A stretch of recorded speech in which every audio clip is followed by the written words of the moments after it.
Assalamualaikum warahmatullahi wabarakatuh. Yang terhormat Bapak Ibu dosen penilai uji kinerja UKIN, perkenalkan saya Nurholis Ahmad Nawawi, mahasiswa PPG dalam jabatan Det 1 Universitas Islam Negeri Imam Bonjol Padang, sekaligus guru di Madrasah Aliyah Pondok Pesantren At-Taqwa Putra Kabupaten Bekasi. Pada video kali ini saya akan membawakan sebuah materi yang berjudul ibadah kurban dan juga akikah. Materi ini merupakan materi fikih kelas 10 semester 2 dan insya Allah saya akan menggunakan model pembelajaran problem based learning. Kira-kira seperti apa videonya? Mari kita simak bersama-sama. Wassalamualaikum warahmatullahi wabarakatuh. Assalamualaikum warahmatullahi wabarakatuh. Waalaikumsalam warahmatullahi wabarakatuh. Kaifa halukum ya abnai? Alhamdulillah nahnu bi khair wa afiyah. Alhamdulillah. Begitupun dengan saya dalam kondisi sehat walafiat. Anak-anakku sekalian, alhamdulillah kita bisa berjumpa kembali dalam materi pelajaran kita setiap hari Kamis ya. Bagaimana biasa pelajaran kita adalah pelajaran fikih. Mudah-mudahan nanti ke depan kita akan bisa memahami apa yang akan kita bahas pada materi-materi di hari ini. Amin ya robbal alamin. Anak-anakku sekalian, sebelum kita mulai barangkali nanti kita akan berdoa bersama ya. Kita berharap kepada Allah agar supaya apa yang kita pelajari, ilmu kita dapat manfaat, ilmu kita juga dapat barokah. Amin ya robbal alamin. Oleh karena itu saya minta satu orang untuk bisa memimpin doa bersama. Pada ketua kelas disilahkan. Isti'dadan الفاتحة لرضاء الله وإلى حضرة نبينا وحبيبنا وشفيعنا ومولانا محمد صلى الله عليه وسلم. بسم الله الرحمن الرحيم. الحمد لله رب العالمين. الرحمن الرحيم. مالك يوم الدين. إياك نعبد وإياك نستعين. اهدنا الصراط المستقيم. صراط الذين أنعمت عليهم غير المغضوب عليهم ولا الضالين.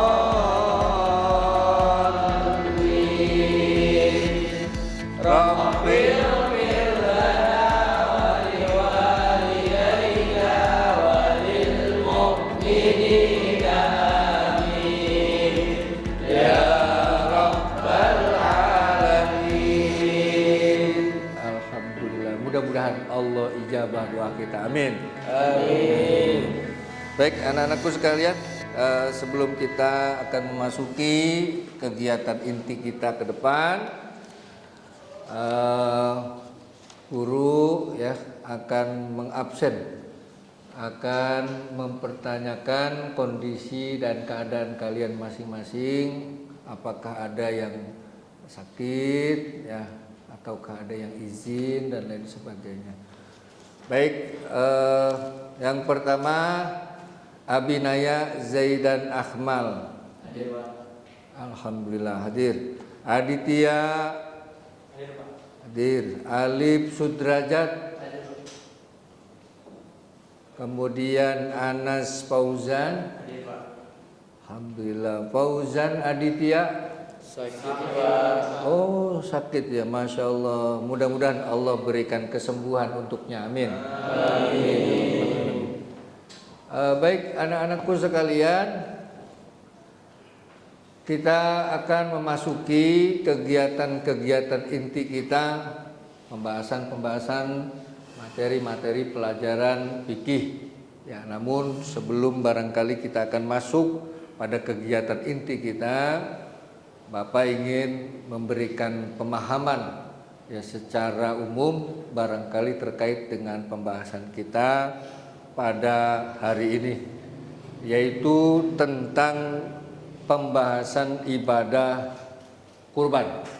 Bagaimana kita akan memahami ibadah kurban, syariat bagaimana mengaturnya, agama bagaimana mengaturnya. Maka kita harus memahami ya lebih awal secara umum barangkali ya pemahaman bermakna konsep kurban. Kurban itu adalah binatang ternak, di mana binatang ternak itu atau hewan ternak itu disembelih di Yaumin Nahar yang kita kenal dengan hari raya Idul Adha. Dan hari raya Idul Adha adalah di mana hari raya selain memang beribadah sholat Idul Adha, ada ibadah-ibadah lain, yaitu ibadah penyembelihan hewan kurban.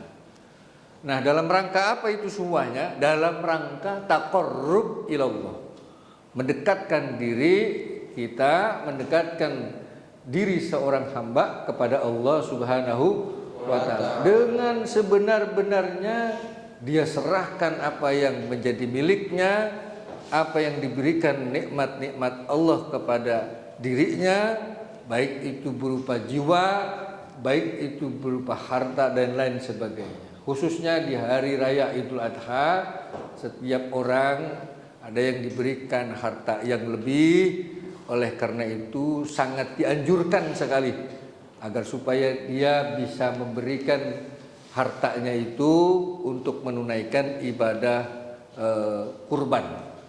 Anak-anakku sekalian, kita harus memahami bagaimana itu kurban secara bahasa dan istilah. Kita juga harus tahu bagaimana istidlalnya, apa dalil-dalil yang mensyariatkan ibadah apa? Ibadah kurban. Ibadah kurban. Nah, kemudian kita juga memiliki tujuan pembelajaran agar supaya kita memiliki keterampilan dan sikap yang tegas, sikap yang toleransi juga, ya sikap yang memiliki kepedulian sosial terhadap sesama. Karena nanti ibadah kurban ini hewan-hewan yang disembelih akan dibagikan, ya kan? Oleh tetangga kita. Kalian pun yang akan memberikan hewan kurban itu akan mendapatkan bagian. Baik, anak-anakku sekalian, sebelumnya kita mempelajari akikah, ya kan ya? Ya, masih ingat ya? Sebelumnya kita apa? Mempelajari akikah. Hari ini kita akan mempelajari fikih ibadah kurban. Oleh karena itu, anak-anakku sekalian, barangkali agar supaya materi kita meskipun sudah lewat, sudah berlalu, barangkali tidak agar tidak lupa sedikit diulas ya, bahwa nanti ada akikah di mana agak mirip-mirip ya, karena akikah ini dia menyembelih hewan juga, ya kan? Nah, kurban juga menyembelih hewan. Namun yang ingin saya tanyakan, tadi sekilas ada pemahaman bermakna tadi sudah saya uraikan. Ya, saya ingin tanya, karena akikah ini sudah kita bahas, meskipun kurban belum begitu banyak kita bahas, namun tadi di awal sudah saya sampaikan. Jadi saya pengen nanya ya, saya ingin bertanya kepada kalian. Salah satu di antara kalian saya ingin minta menjelaskan apa perbedaan akikah ya dengan kurban. Silakan, ada yang ingin menjawab atau menguraikan? Oke, siapa namanya? Fahri, Pak. Fahri. Iya, silakan Fahri. Kalau akikah itu boleh dilaksanakan kapan saja dan disunahkannya pada hari ke-7 setelah kelahiran. Adapun untuk kurban ini hanya dilakukan pada bulan Zulhijjah, lebih tepatnya pada tanggal 10 Zulhijjah dan pada 3 hari tasyrik. Masya Allah, Alhamdulillah. Aplaus, bagus. Mantap ya. Jadi Alhamdulillah materi kita yang telah berlalu sudah bisa dipahami dan insya Allah kita akan masuk pada kegiatan inti kita, yaitu kegiatan atau materi pembahasan daripada pembahasan ibadah kurban.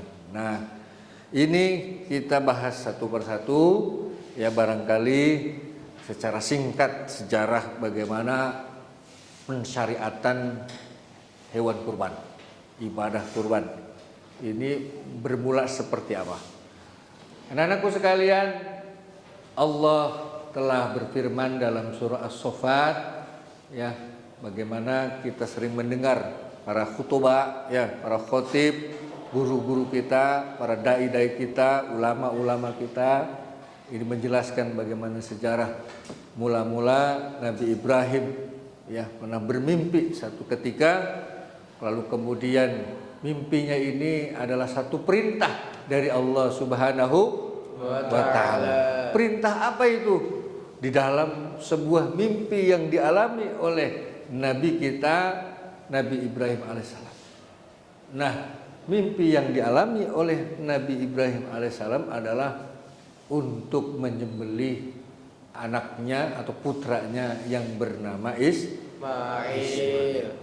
Anak-anakku sekalian, selanjutnya yaitu barulah kita akan masuk pada pengertian kurban.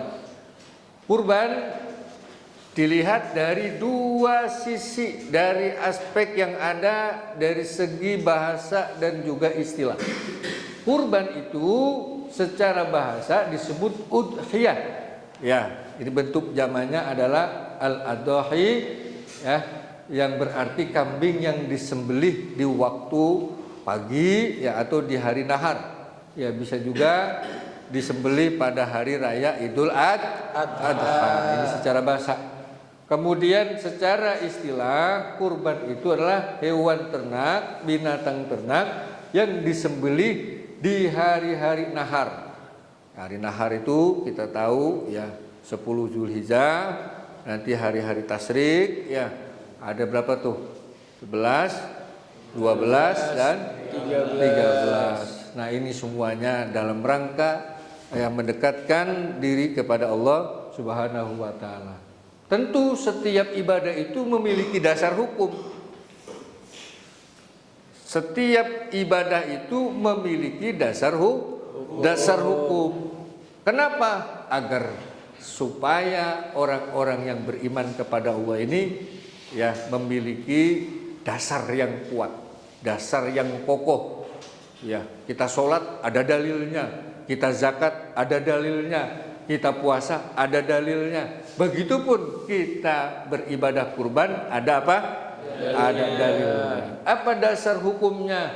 Ya, sebagaimana kita hafal bersama pada surah Al-Kautsar, utamanya inna a'tainakal kautsar fasholli li rabbika wanhar inna syani'aka huwal abtar. Ini dasar yang utama pada surah Al-Kautsar ya. Kemudian anak-anakku sekalian ya, tentu orang akan bertanya ketika ada syariat, dalil daripada apa? Hukum berkurban itu ya, dasarnya apa, dalilnya apa? Tentu orang akan bertanya, apa sih hukum berkurban? Nah, hukum berkurban itu adalah yang pertama sunnah muakkad ya, atau sunnah yang yang dikuatkan. Sunnah muakkad, sunnah yang dikuatkan, sunnah yang sangat dianjurkan. Berarti levelnya ini kalau kita melaksanakan ibadah kurban ya, kita ini mendapatkan pahala yang sangat besar sekali. Kalau sunnah biasa kan sedang lah begitu ya. Tapi kalau sunnah muakkad mendekati kepada yang wajib, maka pahalanya, balasannya sangat besar. Kemudian berikutnya ya, syarat sah berkurban Nah, syarat sah berkurban itu ditinjau dari dua aspek. Aspek pertama, ya, syarat berkurban itu yang pertama syaratnya yang berhubungan dengan hewan kurban. Dengan hewan apa? Kurban. Kalau nanti dengan hewan kurban, nanti ada yang syarat yang kedua adalah yaitu dari sisi orang yang berkurban. Kalau ini dari sisi hewan yang dikurbankan. Nanti yang kedua adalah dari sisi orang yang berkurban. Dari sisi hewan yang dikurban, syaratnya apa saja? Pertama, itu harus berupa hewan ternak. Seperti unta, sapi, kerbau, ya kambing juga macam-macam kan. Ada domba, ada kambing apa? Ada kambing Jawa orang bilang gitu ya. Kemudian dilihat dari jenisnya, baik itu jantan maupun betina boleh. Kemudian tentu ada umurnya, ya ada usia yang mesti mesti disempurnakan, mesti dituruti, yaitu mencapai umur, ya menurut syariat ketentuannya adalah umur 2 tahun, ya atau lebih untuk hewan sapi. Kemudian umur 5 tahun untuk unta, dan juga umur 1 tahun untuk kambing. Ini jenis domba ataupun yang lainnya. Nah, itu bagian daripada syarat yang berhubungan dengan hewan kurban. Kemudian yang berkaitan dengan orang yang berkurban. Kalau tadi hewannya, ini syaratnya ditinjau dari orang yang berkurban. Niat yang pertama, ya niat melaksanakan kurban. Ini macam-macam redaksinya. Anak-anak sekalian, nanti jangan heran kalau ada niat dan lafaz atau doa yang nanti kalian temukan di lapangan, di luar sekolah, ini akan berbeda. Ya banyak sekali redaksinya. Ya, yang masyhur diantaranya ini, ya yang populer, yaitu dengan niat dilakukan pada saat penyembelihan. Apa itu? Bismillahi wallahu akbar, Allahumma hada minka walaka anni, Allahumma taqabbalhu minni. Nah, ini niatnya. Ya. Jadi ada niatnya. Kemudian redaksi yang lain contohnya, ya. Anak-anak coba ikutin. Ya. Ikutin saya dengan redaksi juga yang umum dilakukan. Bismillahirrahmanirrahim. Bismillahirrahmanirrahim. Allahumma salli ala sayyidina Muhammad wa ala ali sayyidina Muhammad. Allahu akbar. Allahu akbar. Allahu akbar. Allahu akbar. Walillahil hamd. Allahumma hada minka wa ilaika fataqabbal minni ya karim. Itu salah satu doa ketika kita mau apa tuh? Mau menyembelih hewan kurban. Nah, yang ketiga syaratnya itu kurban yang berserikat seperti kurban sapi untuk 7 orang. Misalkan ada ketentuannya 1 ekor sapi untuk 7 orang. Nggak boleh 8, nggak boleh. Sudah ada ketentuannya. 1 ekor kambing untuk 1 orang. Tapi pahalanya untuk siapa? Boleh. Pahalanya untuk siapa saja boleh. Nah, untuk bagaimana pembagiannya, ukurannya agar supaya merata, ya ini sudah ditentukan. Di antaranya adalah 1/3 untuk yang berkurban dan juga keluarganya. Ya. Kemudian 1/3 untuk fakir miskin dan 1/3 untuk masyarakat sekitar atau juga boleh disimpan untuk hal-hal yang manfaat. Jadi ada untuk diri kita, untuk fakir miskin, dan juga untuk masyarakat tetangga yang lainnya. Nah, ini pembagian distribusi daging kurban. Yang terakhir, tentu ada hikmah dari setiap ibadah kurban. atau ibadah-ibadah yang lainnya, terutama ibadah kurban. Di antara hikmah yang bisa kita ambil bahwa orang yang melaksanakan daripada ibadah kurban, dia akan menambah daripada keimanan dan ketakwaan kepada Allah Subhanahu wa taala. Baik anak-anakku sekalian, karena materi kita sudah selesai, Bapak akan berikan tugas ya sebagai evaluasi ya pembelajaran kita. Bapak akan berikan tugas kelompok ya, tugas kelompok. Tugas kelompok ini akan kita bagi menjadi 3 orang saja, 3 orang. 3 apa? 3 kelompok. Ada kelompok 1, kelompok 2 dan kelompok 3. Baik, sebelum saya akan bagikan lembar kerjanya, mari kita buat saja karena kita sudah memiliki konsep ya dengan tata ruang yang semacam ini. Alangkah baiknya untuk menyingkat waktu, barangkali kita akan pilih di sini ada kelompok 1, di sini ada kelompok 2, di sini juga ada kelompok 3. Oke, silahkan berkumpul bersatu, nanti akan mencari referensi dan berdiskusi, mencari jawaban-jawaban atas apa yang nanti saya bagikan lembar kerja kalian, lembar kelompok.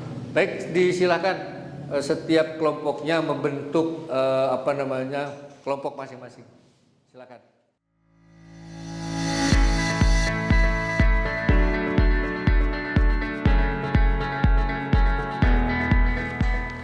Anak-anakku sekalian, ini Bapak berikan lembar kerja tugas kelompok kalian masing-masing ya. Tolong dikerjakan, dibaca referensinya, dibaca juga studi kasusnya seperti apa, ya dipahami, kemudian diskusikan bagaimana jawaban yang baik ya. Kemudian kelompok 2 ya.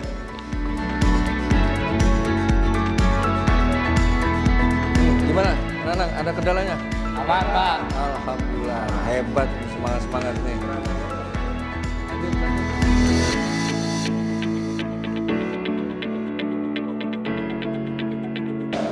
Baik anak-anakku sekalian, karena tugas sudah diberikan dan kalian sudah berdiskusi, ya saya lihat tadi dengan begitu semangat. Mari kita dengarkan bersama kelompok 3 yang akan mempresentasikan hasil daripada diskusinya. Disilakan kelompok 3. Bismillahirrahmanirrahim. Assalamualaikum warahmatullahi wabarakatuh. Waalaikumsalam warahmatullahi wabarakatuh. Perkenalkan, nama saya Sofi Mulyasa dan saya adalah perwakilan dari kelompok 3. Di sini saya akan membacakan hasil diskusi kami, yang dimana studi kasusnya pada kesempatan kali ini ialah pada hari raya Idul Adha di Desa Harmoni, panitia menemukan bahwa beberapa sapi yang telah dibeli untuk kurban ternyata tidak memenuhi syarat sah, yaitu sakit dan kurus. Selain itu, banyak daging kurban yang dibagikan tidak merata, sehingga ada beberapa keluarga miskin yang tidak kebagian. Dari hasil diskusi kami telah menyimpulkan beberapa masalah yang ada dalam kasus ini. Yang pertama yakni hewan kurban itu tidak memenuhi syarat sah karena hewan kurbannya sakit atau cacat dan dia itu sudah kurus. Yang kedua yaitu distribusi dagingnya tidak adil. Ya, seperti yang dikatakan pada kasus ini, yaitu dagingnya tidak dibagikan secara rata. Dan yang terakhir yaitu masyarakat kurang memahami makna ibadah kurban. Mungkin hanya itu saja yang dapat saya sampaikan. Kurang dan lebihnya mohon maaf. Wassalamualaikum warahmatullahi wabarakatuh. Baik, kita berikan aplaus. Luar biasa. Oke, tadi kelompok 3 sudah memberikan presentasi ya hasil daripada diskusinya. Sekarang yang ingin bertanya disilakan dari kelompok. Saya, Pak. Oh, ya silakan. Assalamualaikum warahmatullahi wabarakatuh. Waalaikumsalam warahmatullahi wabarakatuh. Perkenalkan, nama saya Alif Derajat, mewakili kelompok 1. Saya izin untuk bertanya. Setelah kita mendengar presentasi dari masing-masing kelompok, bagaimana solusi syariah dari permasalahan studi kasus tersebut? Ada yang bisa menjawab? Ya, silakan kelompok 2 mendengar apa yang ditanyakan oleh kelompok 1 ya. Silakan. Siapa yang ingin menjawab? Oke. Namanya siapa? Ya, silakan diperkenalkan. Bismillahirrahmanirrahim. Assalamualaikum warahmatullahi wabarakatuh. Waalaikumsalam warahmatullahi wabarakatuh.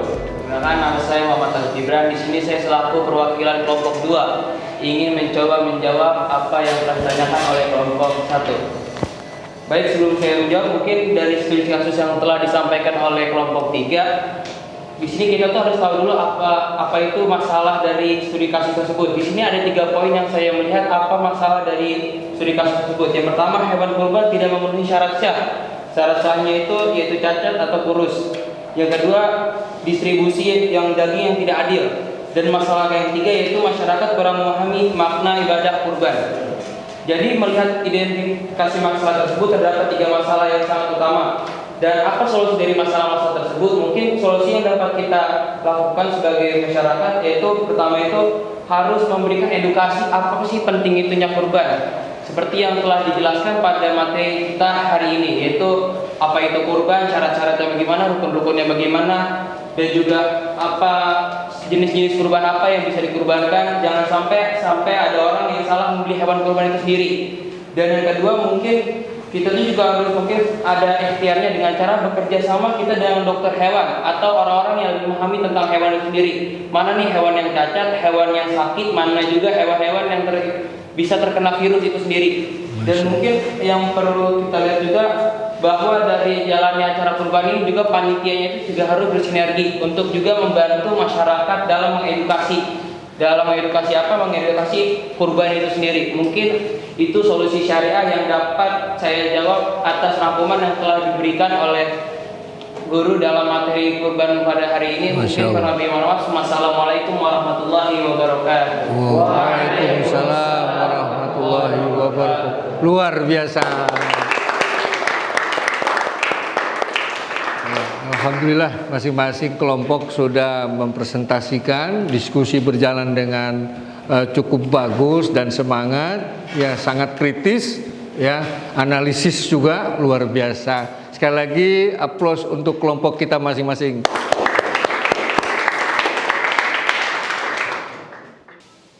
Anak-anakku sekalian, kita sudah berada di penghujung pembahasan materi. Oleh karena itu, Bapak ingin memberikan satu statement closing atau penutup dari materi kita, yaitu ibadah kurban. Ibadah kurban adalah ibadah dalam rangka taqarrub ilallah, mendekatkan diri kepada Allah Subhanahu wa taala. Ibadah kurban dilakukan pada Yaumin Nahar, yaitu hari 10 Dzulhijjah atau hari raya Idul Adha. Nah, batasnya adalah ibadah kurban itu atau penyembelihannya adalah di hari-hari tasyrik, ya, sampai mulai dari 11, 12 hingga 13 daripada Dzulhijjah. Dan juga ya sebagai penutup, tentu kita berharap dan memohon kepada Allah untuk mendapatkan keberkahan ilmu. Kita sama-sama akhiri materi pembelajaran kita pada hari ini dengan kafaratul majlis, dengan doa bersama. Jadi saya cukup sekian, nanti setelah salam silahkan dipimpin untuk doa penutup. Assalamualaikum warahmatullahi wabarakatuh. Waalaikumsalam warahmatullahi wabarakatuh.